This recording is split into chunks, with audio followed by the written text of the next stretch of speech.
Selamat pagi kawan-kawan. Pagi ini saya akan bicara mengenai analog to digital converter.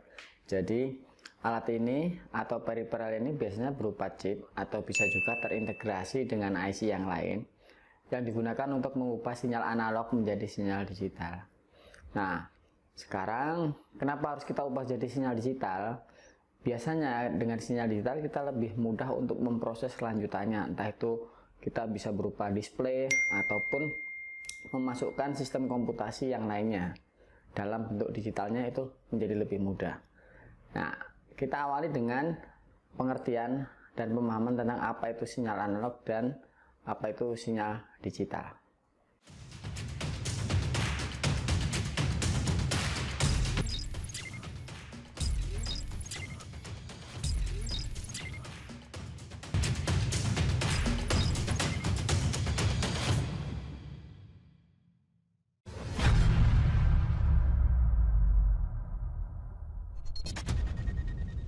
Sinyal analog adalah sinyal yang kontinu dan bervariasi terhadap waktu.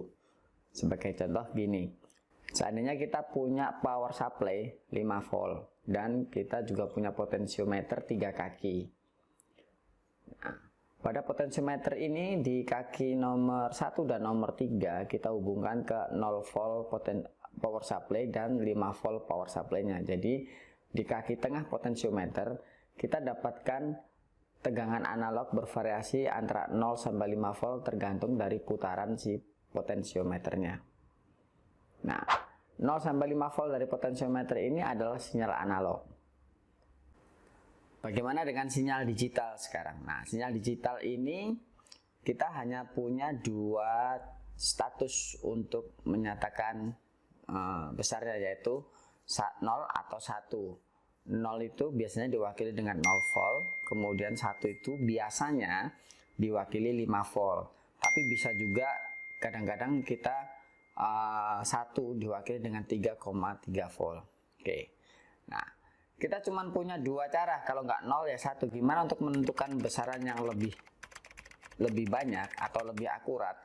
Untuk sinyal digital kita bisa memperlebar sinyal atau output sinyal datanya.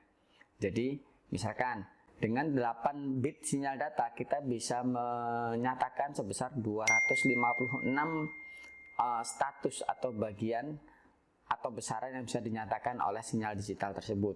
Semakin lebar bitnya maka akan semakin besar pula akurasi atau lebar data yang bisa dinyatakan oleh sinyal digital.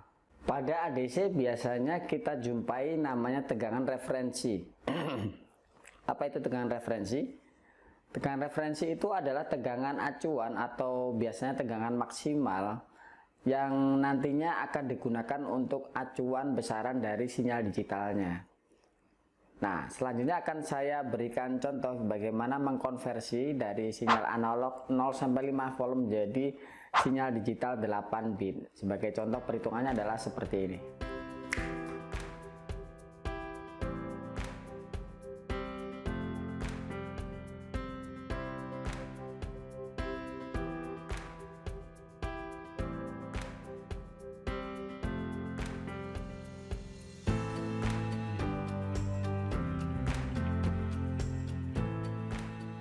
Dengan mengkonversi ke sinyal digital atau dalam bentuk digitalnya, kita lebih mudah dalam mengolah data.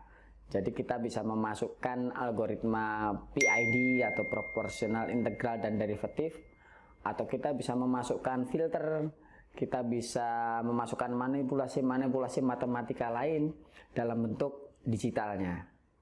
Untuk lebih memperlebar atau mempertinggi akurasi dari data yang bisa dinyatakan oleh sinyal digital, kita bisa memperlebar output jalur bitnya. Jadi tentunya ADC dengan 16 bit akan lebih akurat dibandingkan dengan ADC yang hanya 8 bit.